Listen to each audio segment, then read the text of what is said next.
came into Stanford and had a good year my junior year, and was lucky enough to get drafted by the Astros at 10th overall in 2008. And that's kind of where the journey started, going to pro ball and kind of experiencing what that life is like. And it's a whole different beast compared to college sports. Teeing off on the first pitch, Jason Castro gives the Twins a 1-0 lead.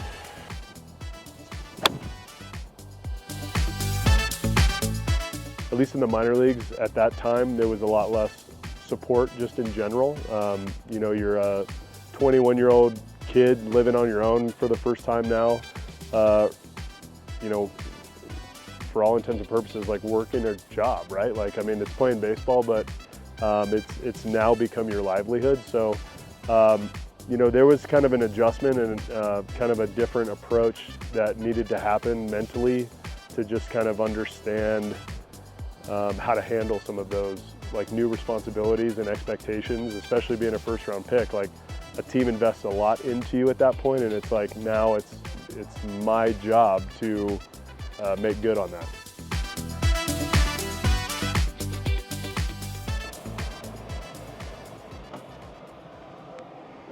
What's up, buddy? What's going on?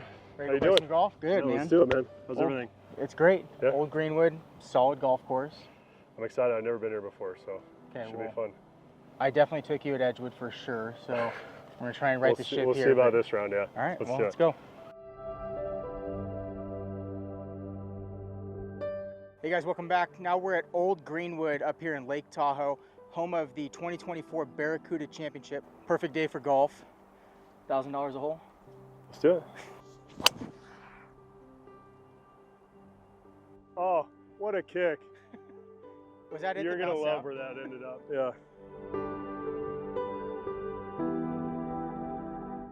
Yeah. We talked about it a little bit on the course, but coming into rookie ball in your rookie season, going into a clubhouse, how important are guys like Jeff Blum, Joe Mauer, all these the veteran leadership group that is in helping you pave that way? Yeah, so once I got called up to the big leagues in 2010, having some veteran presence and guys that, I mean, most any clubhouse you go into, there are going to be veteran guys, but guys that are veteran leaders and understand that it's a new experience for young kids coming up and trying to make a name for themselves and handling the pressure, in some cases fame and success and all what that brings. But having those like really steady veteran guys in the clubhouse that like can steer you in the right directions and kind of like give you advice on how to handle just yourself at that level on a daily basis is hugely important. I think I was fortunate enough to be in quite a few clubhouses where there were a number of those guys that, not just for my sake, but just for a lot of guys that I saw, across the league in my experience, it's hugely helpful. If it weren't for some of those guys, like I know a lot of people that wouldn't have had maybe the success, because I mean, talent can only take you so far. If you can't handle the failure rate that baseball brings, is the nature of the game. I mean, it's a tough thing to deal with, especially over the course of such a long season. So having the right mindset, having the right mental approach and tools to handle a baseball season is imperative, I think. I got wind talking shit to me right now. Yeah. All right. First fairway shot mic'd up. It's a good time for a hosel. I hit off the toe like Tiger though, so it's okay. No divots. No divots. You really do that? Yeah.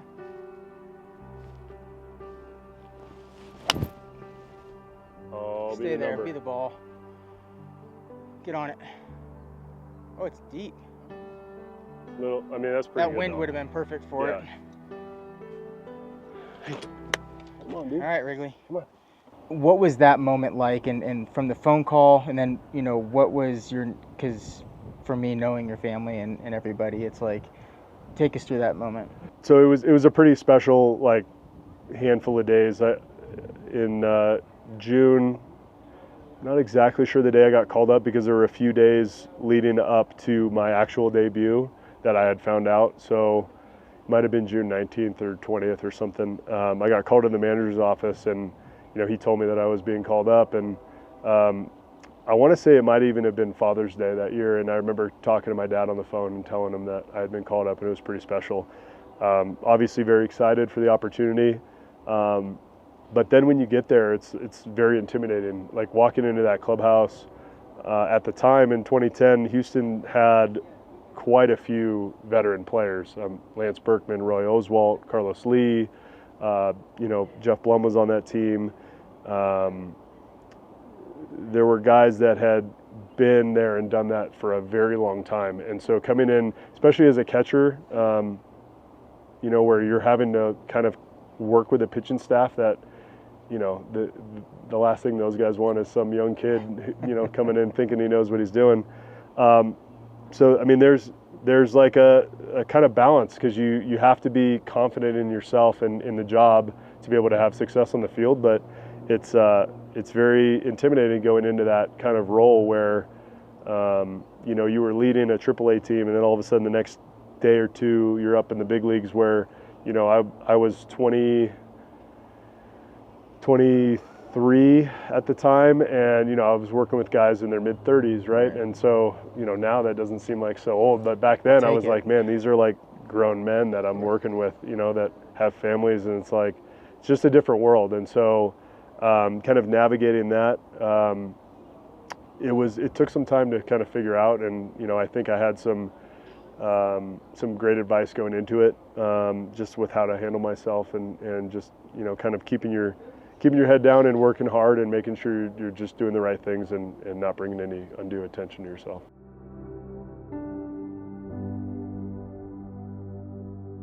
All right, redeem yourself here.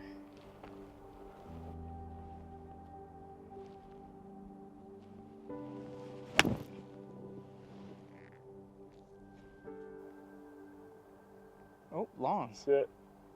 You're prepping to go into spring training for your first full major league camp.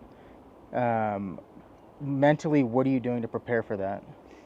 Yeah, so having a few months under my belt in the big leagues, I kind of had an understanding of kind of what to prepare for. Obviously, the length of the schedule is something that's you don't get exposed to in the minor leagues. You don't play as many games, but just kind of what the job is at that level, and what's required on a daily basis to prepare and all those sorts of things. So had a pretty good understanding of kind of like what to prepare for mentally, physically, obviously. I had a pretty solid routine with my workouts and training and schedules and stuff leading up to go into spring training. And then going into camp that year, very excited. It's going to be my first full season in the big leagues. Thought I had a great off season, put in a lot of work, and got myself to the point where I was like ready. I was like, this is what I've always wanted to do my whole life. And then, it gets cut short. I get hurt in spring training. There we go. Nice. So after a long series, say it's a road series, you get home, what is a typical, like a rest day look like for you as a major league athlete? Yeah, I mean, being a catcher, I think I always try to prioritize like rest and recovery as much as possible. I was big into trying to keep my muscles fresh, like trying to hit a lot of like myofascial release stuff just from like a physical standpoint. And then being a catcher, like mentally just needing like a reset and a break to just kind of like refresh because of how intense like the games are, and you're so dialed in for 3+ hours like every night, and then all your prep leading up to the game. I mean, the biggest thing for me, like to kind of reset myself, was like just getting the mental break and just trying not to think about like how I've been playing, just trying to reset fully. I've been going good, just trying to let it happen. And if, I'm maybe not doing so well, not trying to dwell on it and just trying to like reset and trying to succeed the next time I go out. And my season was over. Right. So you rehab through all that, you get through. What do you do? And again, obviously the physical side, rehab, all that kind of stuff, but how are you mentally dealing with that? And then how do you get through that? Like, obviously you have people in your corner that are giving you advice and working with you, but it's deflating. Like, I mean, especially for the way that it happened. Yeah, very deflating. And it was unnecessary. And I think because of the way that it happened, and you go through that scenario a bunch of times in your head, like, why did it have to happen that way? Why didn't I do this? Why didn't I do that? Why did he do that? It's like, you run through this in your head so many times, and it's like, at the end of the day, it doesn't matter because what's done is done, right? And so I think one thing that rehab taught me, and anyone who's had like ACL, meniscus repairs, it's a long process. I was non-weight bearing for over 2 months.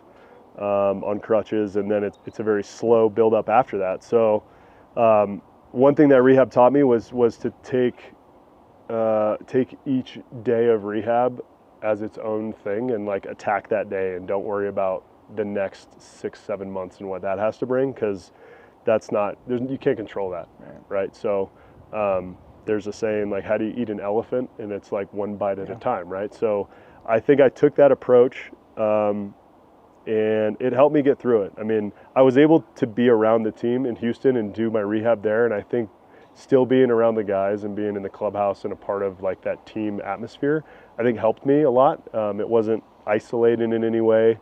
There was one point in rehab where I got sent out to Florida to like continue baseball activities after probably about 5 months of rehab, and so that changed a little bit as far as like, I wasn't around the team anymore. My then girlfriend, now wife, I was fortunate enough that she came with me and supported me in a lot of that. And, obviously that was hugely helpful. But yeah, that rehab really taught me a lot, not only about, how to handle different things in baseball, but in life in general, and like how to deal with adversity and, with everything I had looking forward to and having it felt like it was taken away from me, just how to like reapproach and re-engage and like find a new purpose and a new mission for that year and do everything I could to put myself in a position to succeed the next time that I knew that I could for in that case, 2012. We mentioned the failure, and then so coming out of 2011 is one of the first years they're a 100-loss season for the Astros. You're still a part of that team. You're close with those guys. You're growing up with those guys. 2012, same thing. You're playing now. You're back playing. Another 100-loss season, and then also capped into that is a moment that, I mean, it's not really that big of a moment for anybody else but Matt. But I mean, a perfect game is a perfect game. There's only 20-something of them, but not to put you on the spot on it, but it's, you aren't even playing that day. And then you get put into a pinch hit situation in the bottom of the ninth at AT&T Park, which is essentially your hometown. You have family and friends. We're all there, and it's like, great, here we go. Thanks for the opportunity, and then you ground out on a sharp line drive, down third base line. I mean, does that moment affect you at all, or is there any? So, I mean, going back a little bit, like having a few years in a row where the team was really bad, it's tough. I mean, the dynamics in the clubhouse change a little bit, and I mean, it's hard to say that you're not like fighting for yourself over the team, but it's like a lot of guys were, because at that point it's like you're trying to establish yourself as someone who is worthy of a roster spot the next year. I mean, at that point, we were already out of it, like a little more than halfway through the year. And then in July, we run up against the Giants. It was like I don't know the temperature, but it felt like it was about 40 degrees. It was freezing in San Francisco in July. And I remember sitting on the bench, and like anytime you got out, because in the dugout in San Francisco, they have heaters built into the ceiling. And so if you're sitting on the bench, it's not that cold. But as soon as you go out onto the railing, it is like the wind hits you and like just cuts right through all the layers you're wearing. And I remember getting off the bench going up to the railing and being like, nope, I'm going back to the bench. And then, so I'm just sitting there with my jacket on, and you're watching the game unfold, and you're like, man, we need to get a hit. And then it was like, wait, I don't think anyone's reached base at all. So then, like, as the ninth inning's like about to start. Are you guys talking about this at all? Yeah. Okay. Yeah, I mean, it's very apparent, and we're like trying to, jinx it and have it end. But as the ninth inning's starting, that's when and at this time in my career, I had no experience like coming off the bench. Like, I didn't even know how to prepare. Like, partly my own fault, not like looking at the situation and getting myself ready, which that was something I had to learn as my career went on.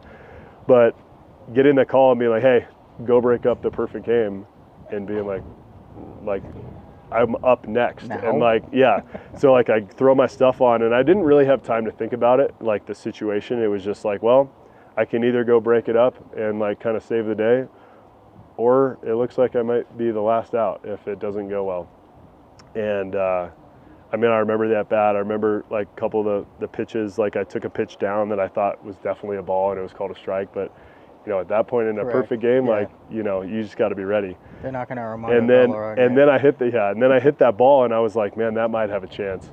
And then I watch it back now, and it's like I was so slow running down the baselines, like, because that was the year after my ACL injury, which I was not fast to begin with. But yeah, it was just one of those things. It was kind of like a gut punch a little bit. Like, that's obviously not something you want to be a part of, and having to make the last out of it. It is what it is. It's I guess a answer to a trivia question now.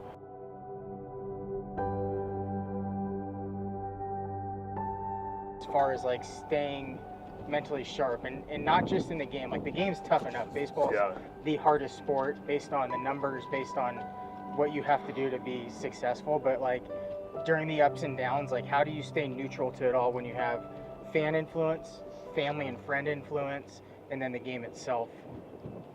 Yeah, it's tough. I mean, I think anybody at that level puts a lot of pressure on themselves. Right. But one thing that I think helped me prepare, like, going into the game, so I had a ton of like studying and just game planning to do. So I think like having that task like to do every day when I got to the field kind of allowed me to not really dwell on some of the other stuff, because I had a task that I needed to get done every day.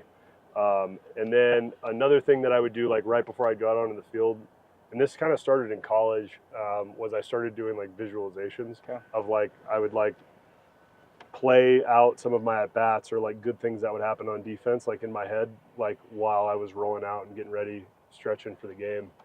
And I think just some of those things kind of like shifts your mind away from like negative thinking. And like, I think a lot of times guys can fall into the trap of like, what can go wrong today? Right. And instead of focusing on like, these are the good things that I'm going to do. And whether they happen or not, I think it helps like get you in the right mind space to go out and just be in the best kind of headspace to have success, whether you do or not. I think it kind of sets you up for it. What about like playing, whether it's a home or away game, and you have, fans that are there, or family like us come out to watch you, and it's like, yeah, I mean, I always felt like a little bit of added element of like, man, it's not that like, I hope I don't do bad, but like, I really want to do well today. Right. Like, just to, because we're in the AL West for a lot of my career. Right. And so I got to play in front of friends and family a lot, luckily. And so it was definitely another added kind of thing to like have to navigate, for sure. It's stressful for us too. Yeah, thanks a lot. I mean, dude, but seriously, like, that's the biggest thing. Like, we go to the game, like, it's not, you take that on. Like, one of the things that we'll talk about later too is like the fact that you're the escape, right? For our everyday life, right. Right. And a lot of times I would come to the games to come see you, and it was after work, right. and after some crazy shit, and then it was like, okay, but then now the pressure's on you, and I don't know, I just feel like there's added stuff in that.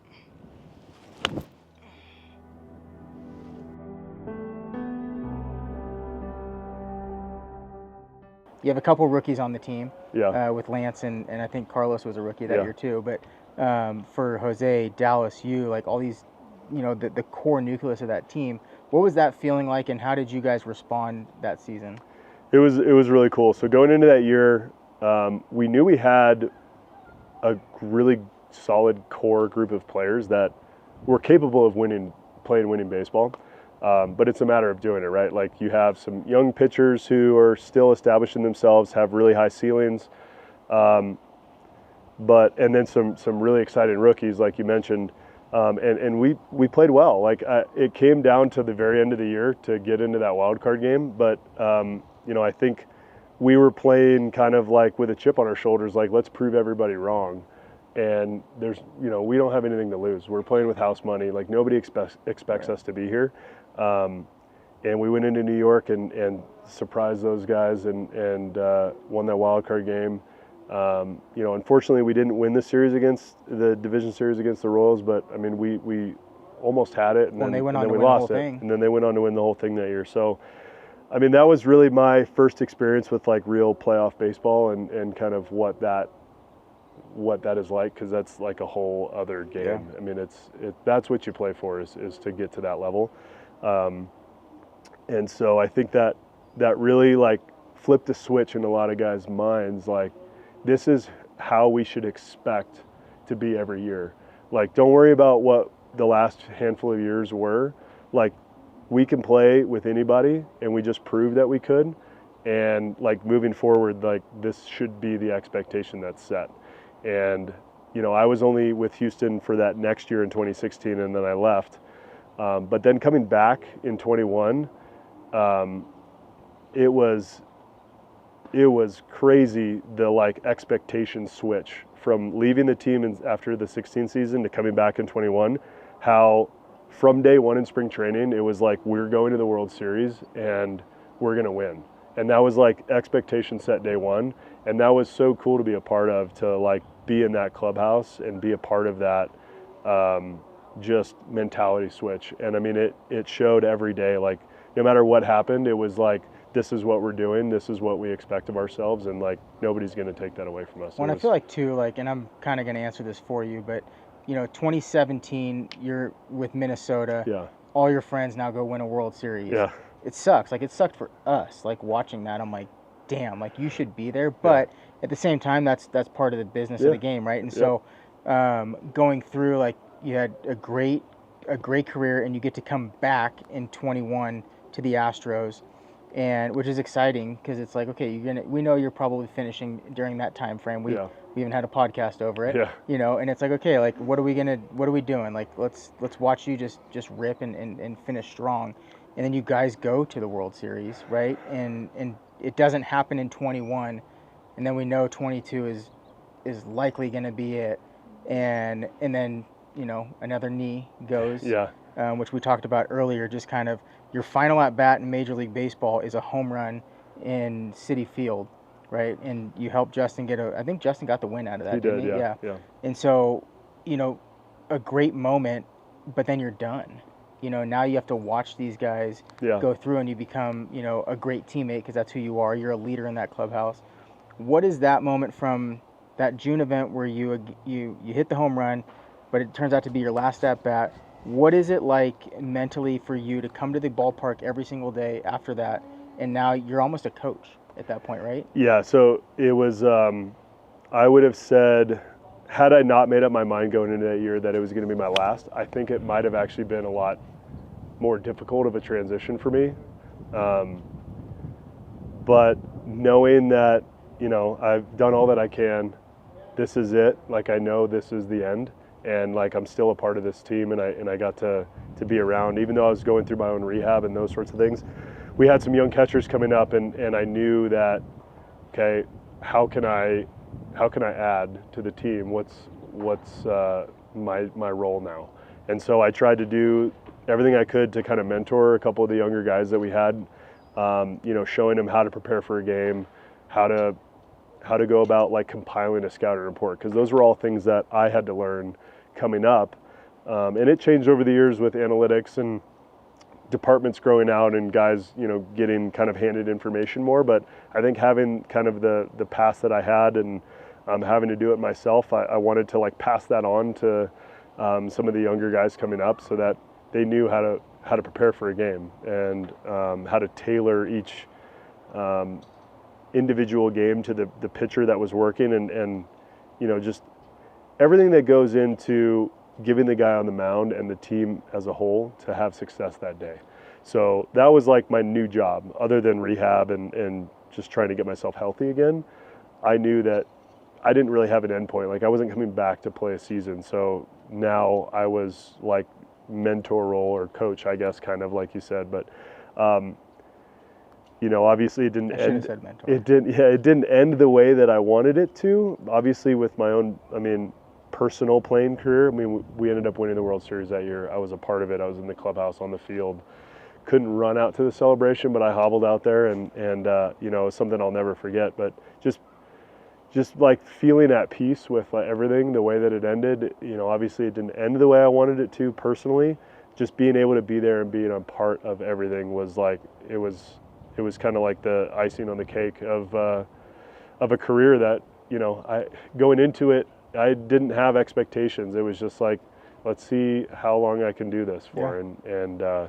And I never would have imagined that it would turn into what it did. And I'm just grateful for, all those opportunities.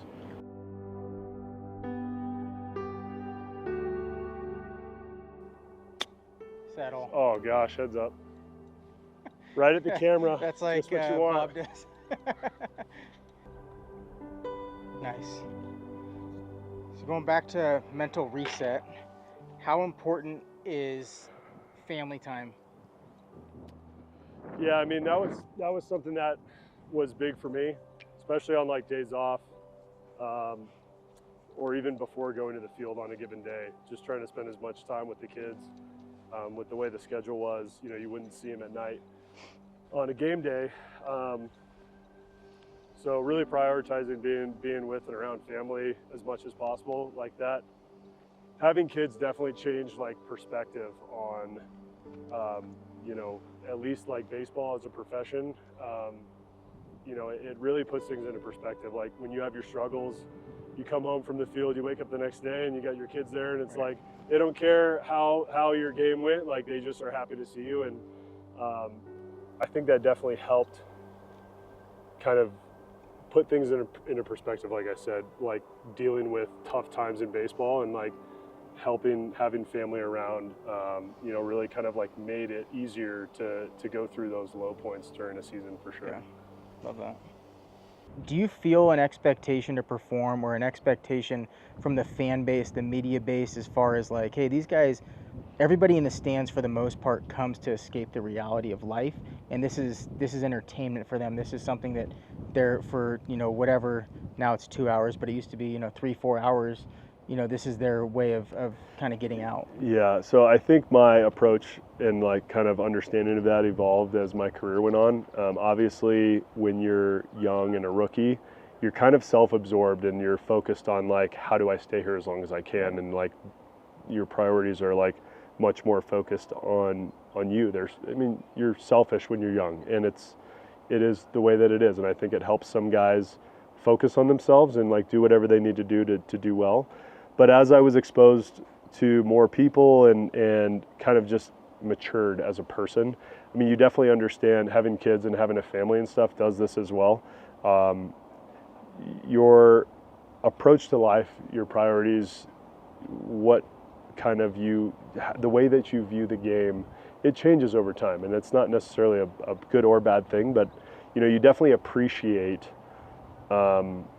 every time you get to step out onto that field for what it is. And having kids and having parent and brother, my grandfather was a firefighter, playing with guys who had family members that were first responders or military, you come to like respect what the game is for other people and what it means to other people. And at the end of the day, it's a game, right? Like, there's much more on the line in other aspects of life. And, sometimes you get off the field and you're like, man, this is like the hardest thing in the world. And it's like, you think about what friends or family are doing in their lives and the things that they're doing. It's like, this is just a game. And I think reminding yourself of that sometimes in our shoes, I think is helpful. And so I've definitely learned to kind of appreciate that.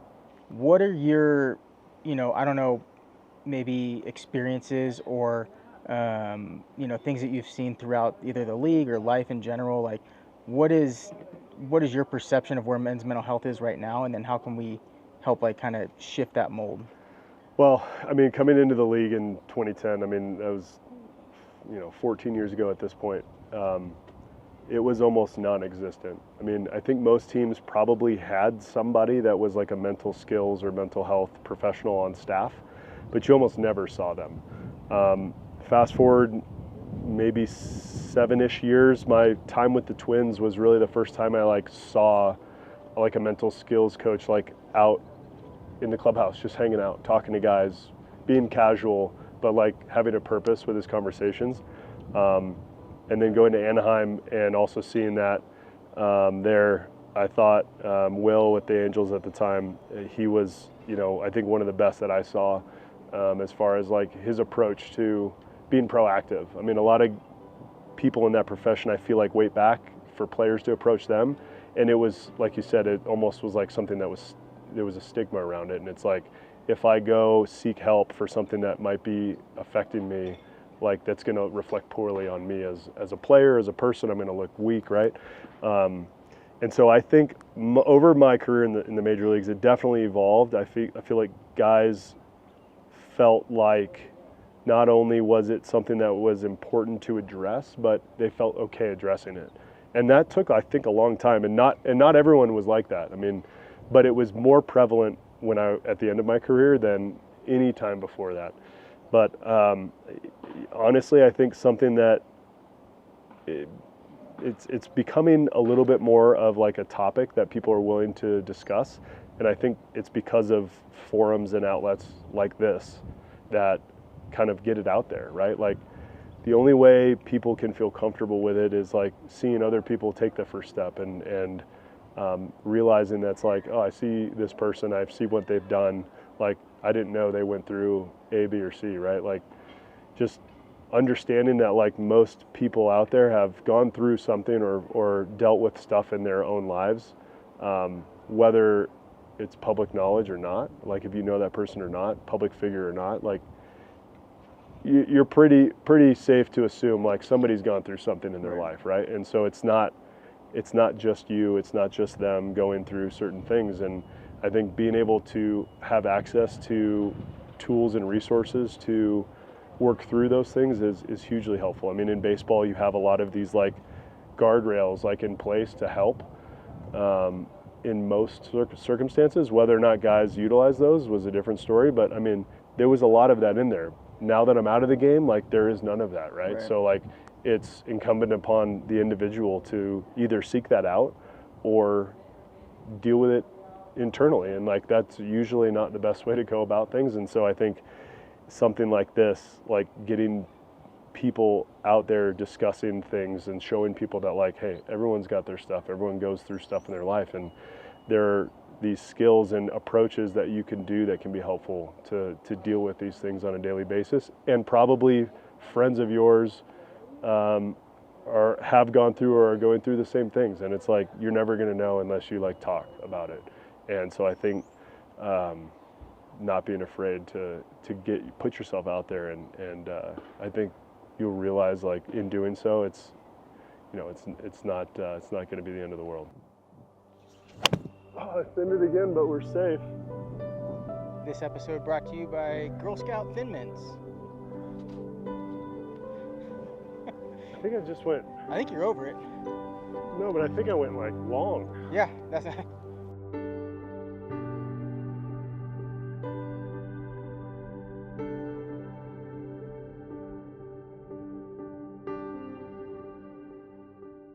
All right, so if we take all of what you just said right there and you were to just put one phrase together for somebody who's watching this struggling or maybe like kind of on the fence whether they're, going to reach out or get some resources, get some help, whatever it is, what would be your message to them? To just go do it. I mean, the only thing that's going to help is taking that first step. And, you know, you can try to do things on your own, and for some people that might work, but I feel like for a long-term solution, just taking that first step and doing it, seeking help, talking to friends. I think those sorts of things can be hugely beneficial, more so than, you know, you might feel like whatever is going on is just beyond help that, you know, even a friend could bring, but you never know until you try. So I would say just take that step. Awesome. Well, for anybody else that's watching, if you guys do want resources, our website is live, playinthroughpod.com. Go to the resources button on there, click down, and on there is a plethora of resources for every type of thing that you might need on there. And if you don't, there's a couple phone numbers on there you can reach out to as well. Thanks for watching. Appreciate your time, dude. Absolutely. As always, we'll have to get back out there. Yeah. Cool. Thanks, guys.